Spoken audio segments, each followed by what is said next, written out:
What's up guys, Ryan Krause here with Translog for Porsche. Today we're going to be making the inner wheel well tub on the Crucible Coachworks 996 Slant Nose project. That's a mouthful. Anyway, we already had the other side already made, so what we're going to do is we're going to take a pattern, we're going to cut the sheet metal, we're going to form the sheet metal, and then we're going to weld it together. I've got my TIG 200 over there. This should be a breeze, so let's just go ahead and get started. Yeah, looks good.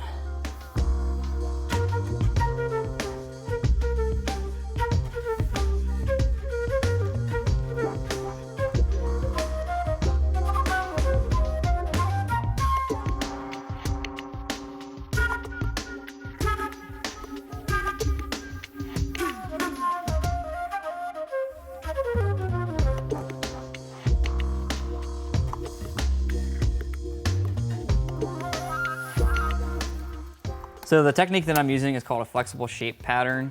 What it does is when I peel this off and have it all trimmed down, it'll retain the shape of the object that it's on. So I'm gonna get these nice curves in this tape, and then I can lay it flat afterwards and get my starting piece. All right, so now that I have my base down, what I'm going to do is mark detail lines I need to retain. So edges, maybe write some notes on the actual piece so when I save it for later for the next piece I make, I'll know where it came from, what it's for, because I have a pile. I have literally a pile of these in the corner. So now what I'm doing is I'm taking this heavier tape that's clear, and I'm going to layer it over top the white tape, and it's gonna lock in the shape, but I have to do it perpendicular to the lower level.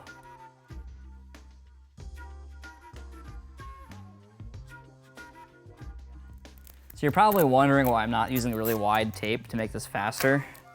Because the thinner the tape, the less likely it is to fold over on itself and to actually retain the shape I need. It's very tedious.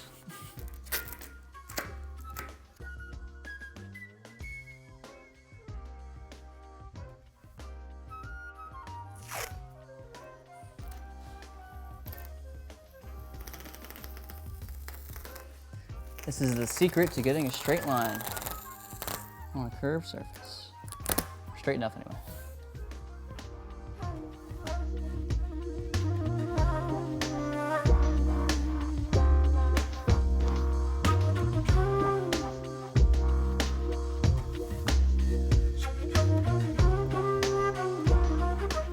Cutting towards yourself in video is a good idea, right?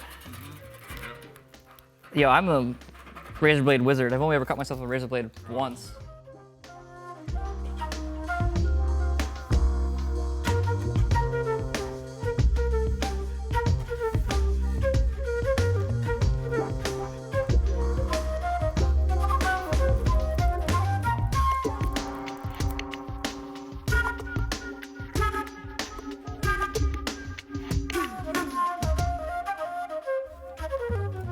This is a poster board pattern I had made originally when I first made this tub, so I don't need to remake it. It's just because it's straight across and there's no shape to this panel. Just to explain what shape and form is, shape is when a panel is shrunk or stretched, whereas form was folded. So like a piece of paper like this, if I bend it over, that's form. If I try to make a dome out of it, it'd be shape, which I literally can't do because it's paper. So it'll retain the form. It'll retain the form of this panel that I can just then lay it flat and cut it out. So yeah, let's keep rolling. This is the scary part of the process. Will it peel in one piece?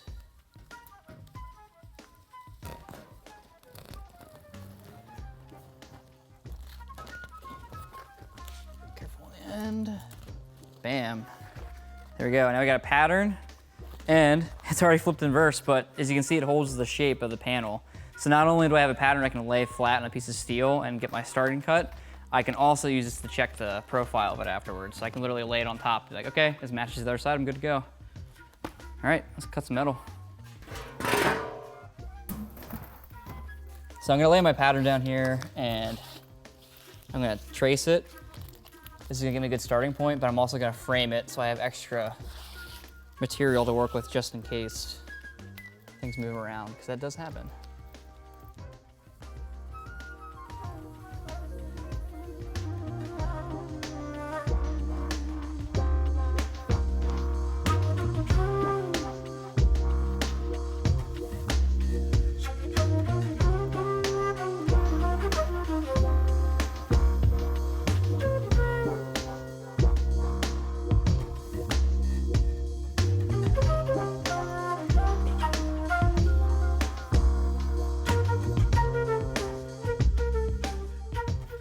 All right, so we got our new piece cut. I made sure that this side is very straight. This one's a little curvy, but that's okay, I'm gonna trim it later. What we're gonna do next is I'm gonna break this flange over so it's 90 degrees, just like this one is. And then afterwards, I'm gonna shrink the edge to get this exact same profile. And then we're gonna go from there. So let's just keep going. Let's see if I can do this without looking like an idiot.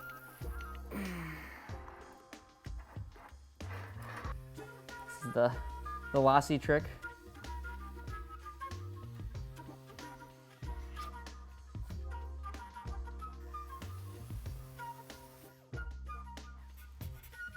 Shrink that.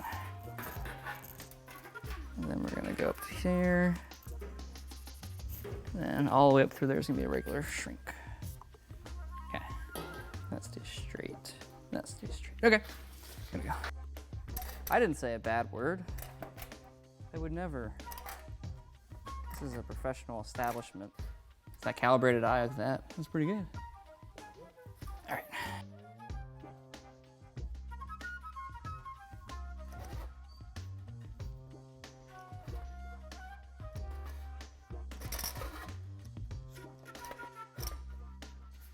I always joke that I don't really measure it, it's kind of eyeball stuff. I'd say it works out pretty well.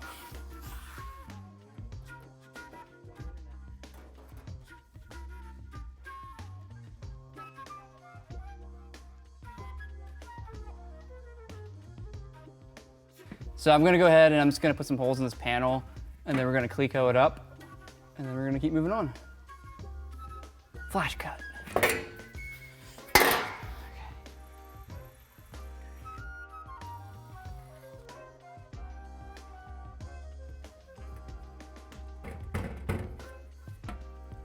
Flame some more.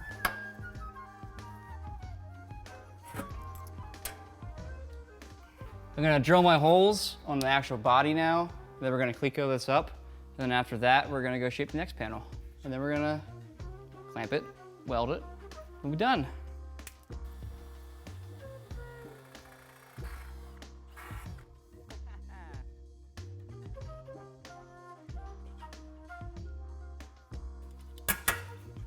So what I'm doing at the end there is called raking the cleco, where you just kind of tap aside, let it settle in and pull nice and tight.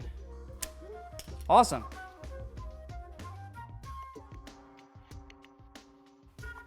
All right, piece number 1 is ready now. So now we're gonna move to piece number 2. For piece number 2, we're gonna be using a series of shrinks and stretches. So shrinking on the edge, stretch down the center to match this one just mirrored. So let's just go ahead and get started with it. Action.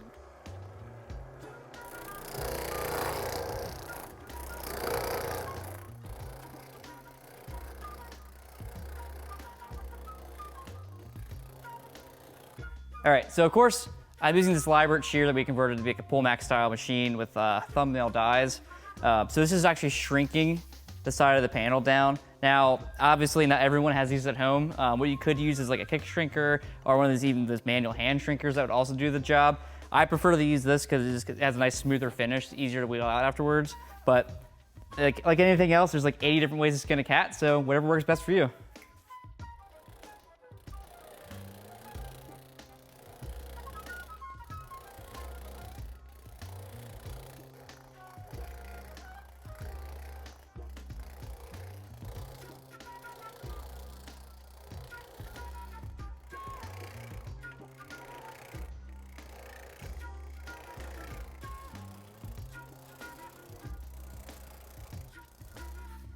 All right, I know it looks like a complete mess, and it kind of is, but this is part of the process.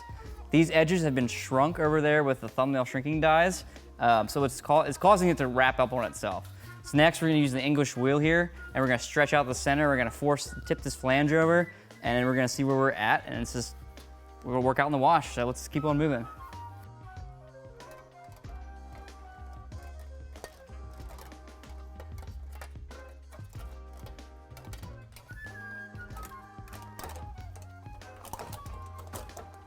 I might have to use a mallet to get this started. I might have to use a mallet here. When in doubt, use a big hammer.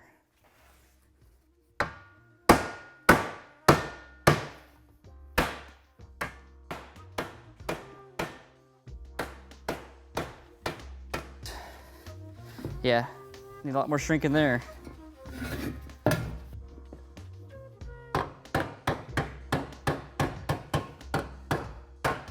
It's starting to go, but this has got to get shrunk down, and this is gonna go down a little bit more. This doesn't need too much more. This is gonna need a bunch more here. For reference.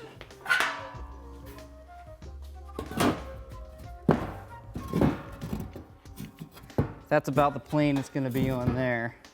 So this is all gonna need to be shrunk here, and this is gonna get shrunk and wrapped around a little bit more. But with not too much effort, it already got there pretty far. So let's go back over to the Liebert.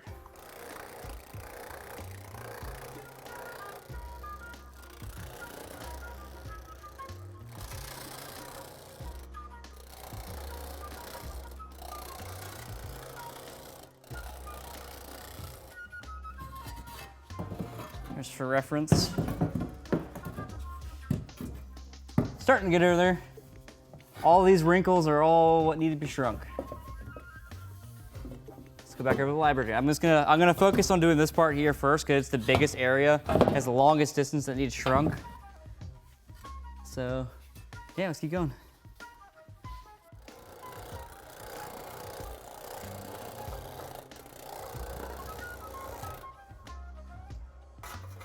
When life gives you dents.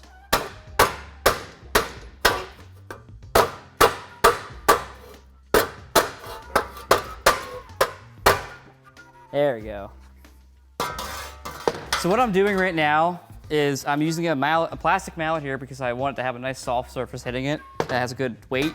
And I'm setting it on the dolly and smacking it and just trying to wrap it around the dolly without contacting the dolly. Because I don't want to stretch what I'm doing. If I have all this shrink here that I've been working really hard on. If I start hitting it with metal on metal, especially if this is a metal hammer, metal, it'll stretch back and I don't want that. So I'm just trying to tip it over. And it's working so far. I'll do the flamingo, the patented flamingo.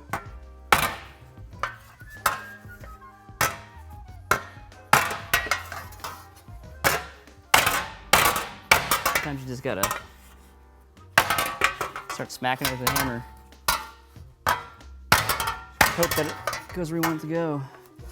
I need to get this rolled over. And it might be time to hop in on the wheel here and just kind of tip it over. Yeah, let's do that. It's nice light pressure, because again, I don't want to stretch it. I just want to have enough grip of the wheel that I can tip it. And then light pressure on the English wheel. You can do what's called washing. Or if you have it nice and light here, you just dance over top the ripples. You can straighten them out. Next thing I know, you're gonna use this for your YouTube thumbnail. Guy using the English wheel with ear protection. I see that look in your face.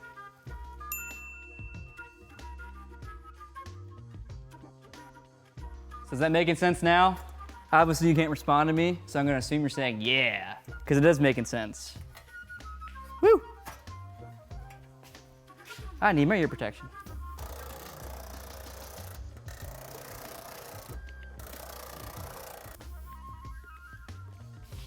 Where's my drink?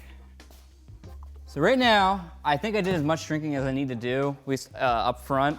Any other shrinking I'm gonna fine tune with a kick shrinker on the edge because the thumbnail dies just don't do the edges very well and we don't have a lot of a space to work with. What I'm gonna do next is I'm gonna get the radius off this, throw the same radius in the English wheel, and I'm gonna wheel this out to match this, and it'll kind of stretch out through here too, because it's the rest of the way we need to go, and then we'll take stock from there. So what I'm doing here is I'm just washing out, again, we talked about earlier, washing out the worst of the wrinkles just up here, trying to crown it to where it needs to be so I can actually work it. So I'm just kind of dancing around the panel. I'm not really trying to do a consistent stretch. Just roughing it in and we'll finish it out later.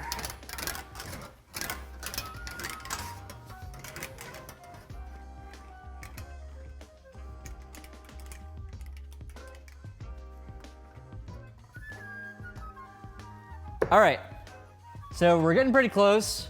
There's a lot of fettling that needs to be done where I need to jump around all the machinery. You've seen it already. So rather than just beating a dead horse, we're gonna pick this back up when I'm ready to flange it. So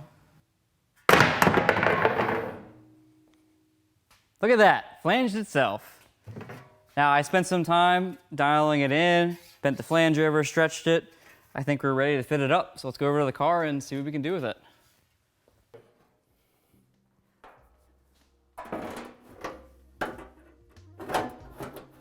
This is the fun part.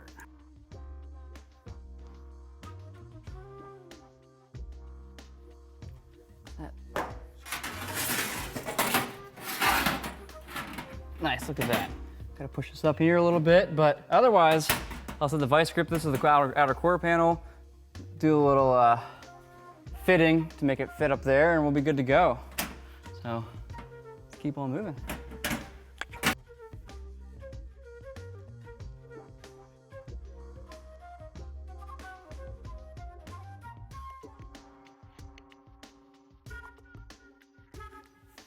All right.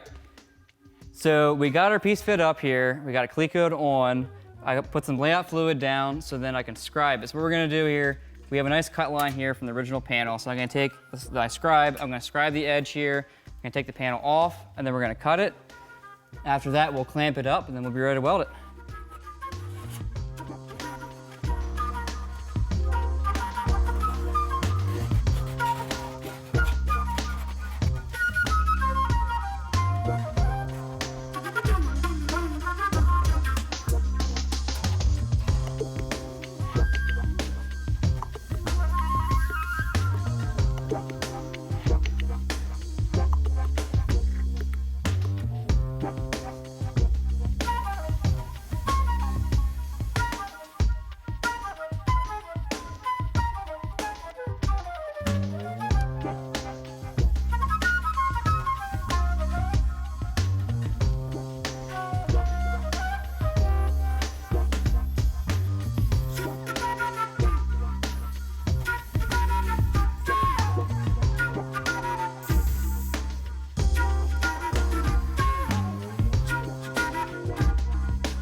Looks pretty good. Not bad for our day's work. I'm pretty happy with how it came out. I'm gonna have to planish that weld and smooth it out. Otherwise, it's pretty much done. If you wanted to tackle a similar project at home, you can visit eastwood.com for all your tooling needs. Subscribe to our YouTube channel. We're giving away a MiG 180 welder at 500,000 subscribers. Also, check out our channel as well. We have tons of great TIG welding content over there. You're definitely gonna wanna see. We'll have the TIG 200 AC/DC link below. And as always, thank you so much for watching. I'm JD. Make sure you keep it right here at Eastwood to do the job right.